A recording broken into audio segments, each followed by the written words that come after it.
Good morning, welcome back. It's time to do a job that's due at 8,000 miles, which is to check and clean the oil strainer screen. Now, one of the differences with this bike over the previous model is the older one had a centrifugal oil filter that spins the oil like a Dyson to get the dirt out, but that's only accessible under the clutch cover that we're going to remove today. Whereas the new bike has a paper filter that you can remove from the outside, which is a bit more convenient. But both of them have a sort of coarse filter, which is this oil strainer. Now, since it's the first time I've done it, I think it's possible there will be some dirt or swarf or bits of metal from manufacturing in there, so it's worth checking.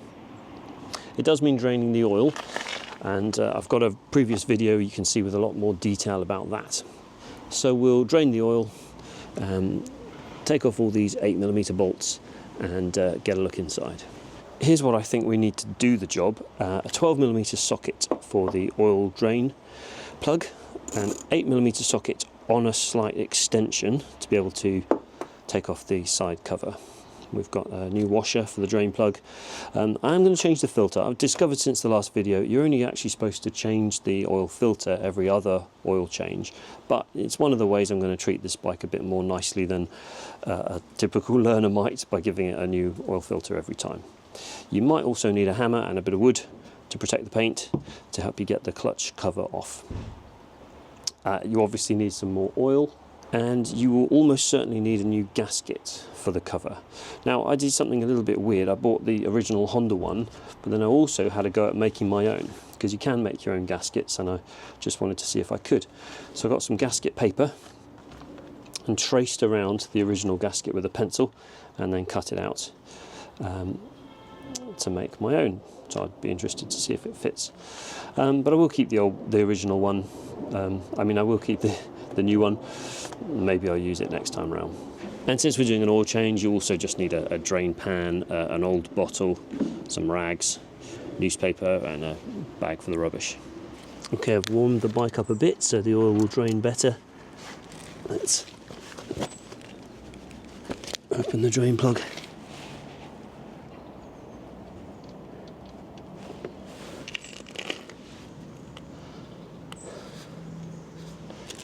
I bought this pack of cheaper washers.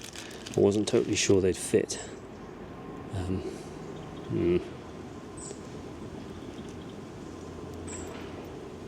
Let's see.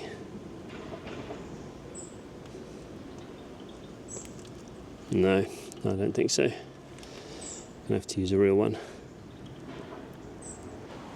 Okay, so I've drained the old oil and just replaced the washer on the drain bolt. So I can put that back.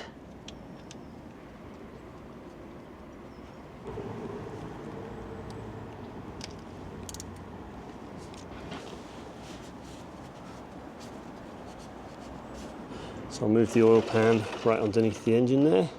And a couple of the bolts have extra things on them. This one here has the bracket for the clutch cable, and the next one to the left just has a cable wire holder.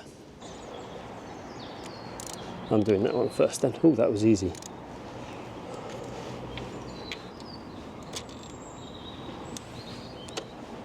And then that bracket I can just take off there so we don't lose it. Put the bolt through so I know which one it was.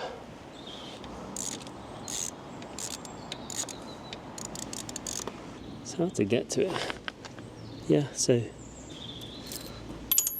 oh Richard, I may have just dropped that one in the oil while trying to show you. Right, so when this bolt comes out, the wire holder will just stay on there. That's fine, so I can put that back afterwards.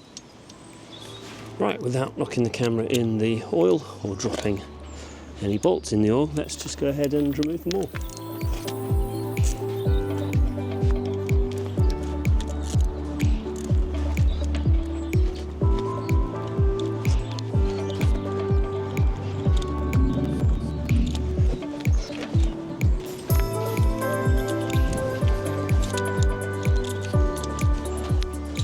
These bolts do all seem to be exactly the same, but what I've done is just put them on the floor in the order, in the position that I took them off the block. So going anti-clockwise, I can put them all back in the same place.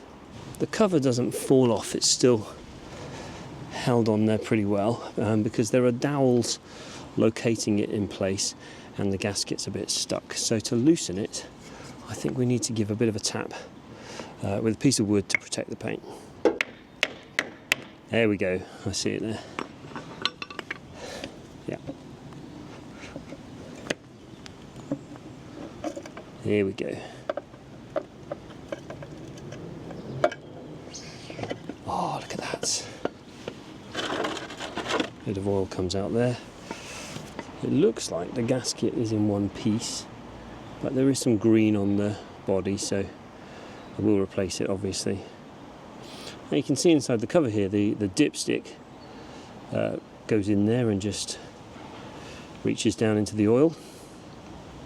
One little bit I've been warned to watch out for is on the end here where the clutch lever pushes. This little pin can fall out, that belongs in there. You can see how it moves when you pull on the clutch cable.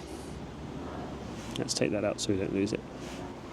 And then up here I can take the clutch cable out of its little holder there.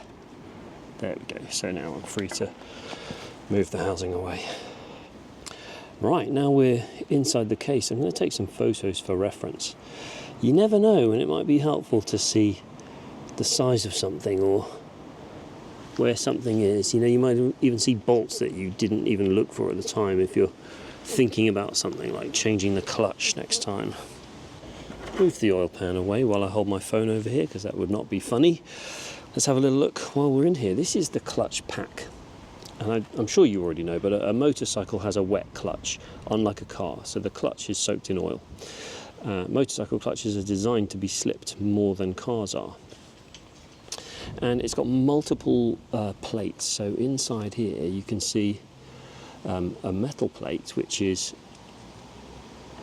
there between these two, and then a plate that can turn inside. So you've got, I don't know, 3 plates inside there with friction material on them, and then they are squeezed together and then transmits power from the engine to the wheels. But if you pull on the clutch, you pull this spring out and you release pressure from the layers, and then every other layer is able to turn inside. We've got the gear selector there. If I move the gear pedal, you can see it clicking in and out of gear. And then over here is what we're after. This is the strainer screen. We'll just grab some pliers and check it. Time for the moment of truth. Let's have a look. Oh, look at that. Almost perfectly clean. Looks like it only goes in one way. Slightly narrower at the back, so I'll keep it the right way around. Well, I'll grab a little brush anyway and see if we can get some crud out of the hole there. Yeah, there's just a little bit of sludgy stuff, not worth worrying about.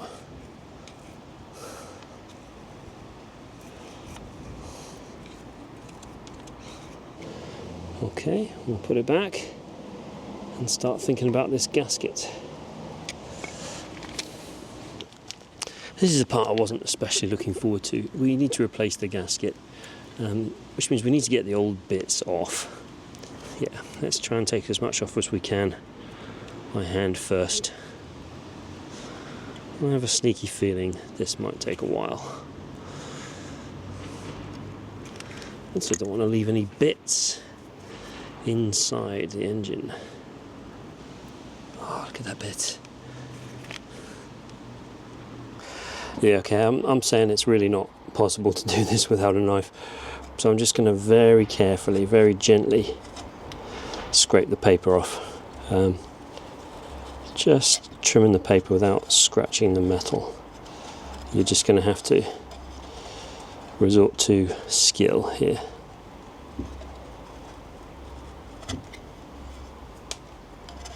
Right, that was a bit of a pain in the neck.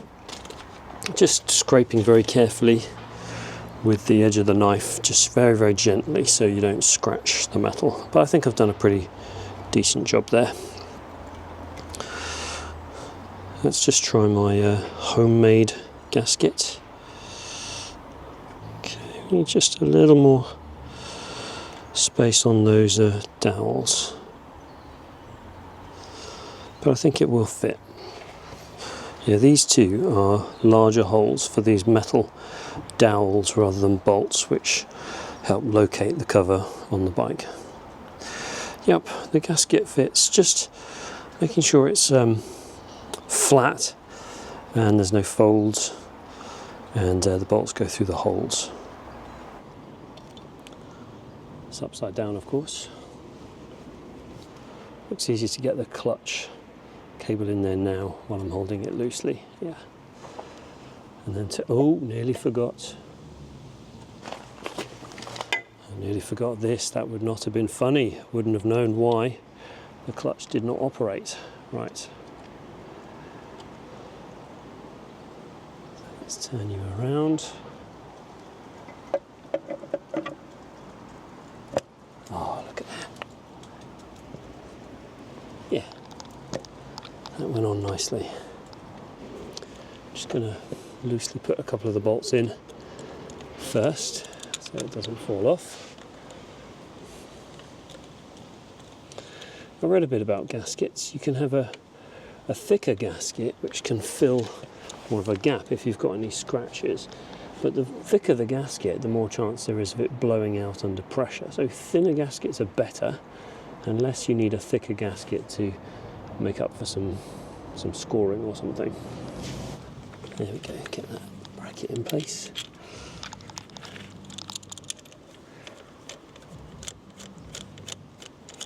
The clutch cable will have moved, so I will recheck the free play. Touch that cable up there to keep it out of the way. Let's just put it back.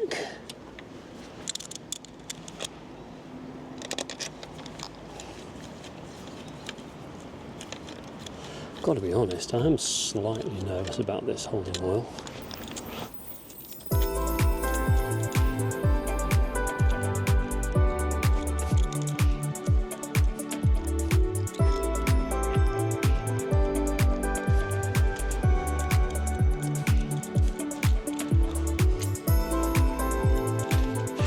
Right, if we're joining two pieces together, we want them to be pulled together evenly. We don't want it too tight on one end or the other end. So I've only done these bolts up very, very loosely, and I'm going to tighten them alternately. So the top, then the opposite, then the next opposite, then the next opposite, and so on, so that the two halves should close with an even pressure all around.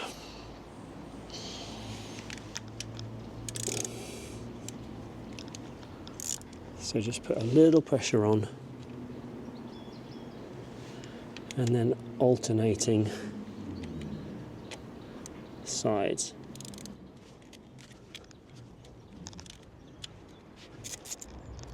And then back to where we started. A little bit more.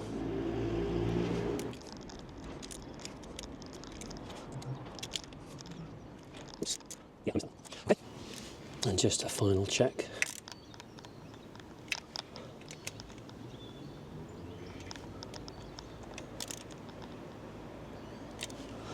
Now I haven't got a torque meter setting for these bolts, so I'm using my calibrated arm by feel.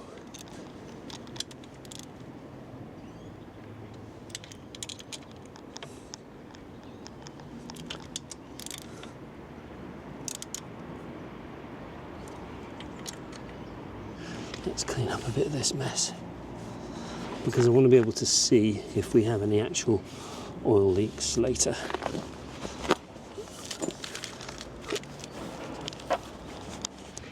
It's threatening to rain, so I'm perhaps going a little bit faster now.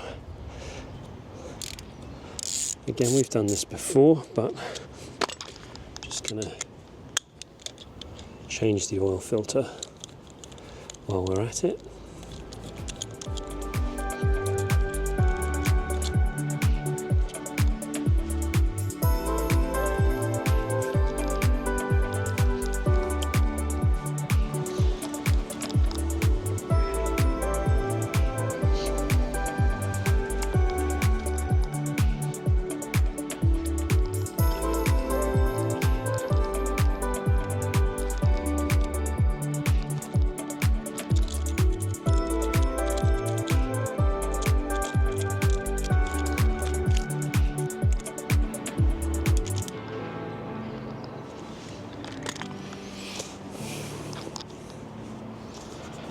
Give it a bit of a wipe.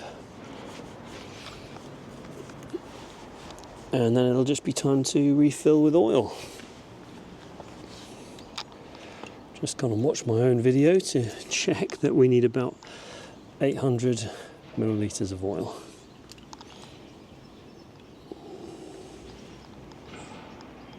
Obviously checking the dipstick each time we add a bit more. Just a little more.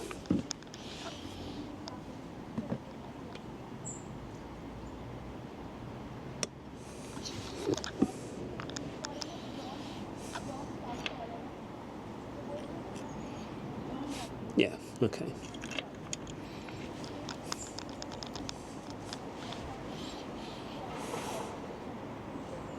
Okay, I've topped up the oil to the bottom of the dipstick. So let's run the engine just like for the oil change and check for any leaks from the plug or the filter or the gasket, and run the engine for a bit and see how it goes. That's my biggest fear with this job, is that we get oil leaking from the gasket. It's not likely to be fast anyway, is it? It's more likely to be a drip over time, so obviously I'll be keeping an eye on the bike. Let's give it a go.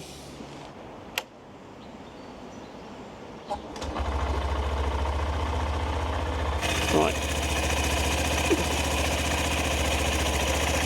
So the drain plug looks okay, and the oil filter looks okay, and the gasket, I don't know if you can see that or not.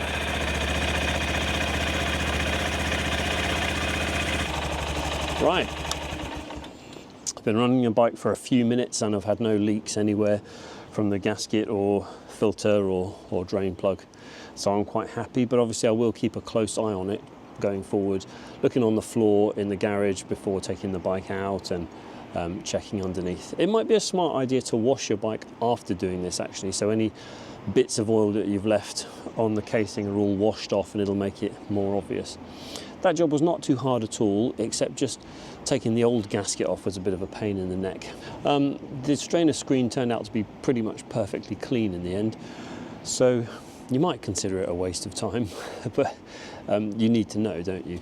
And well, it's not a waste of time if you have found this entertaining. There's a couple more bits to do to finish off the annual service, so I guess I'll probably cover them in one video. Thanks once again for watching, and I will see you on the next one. Bye.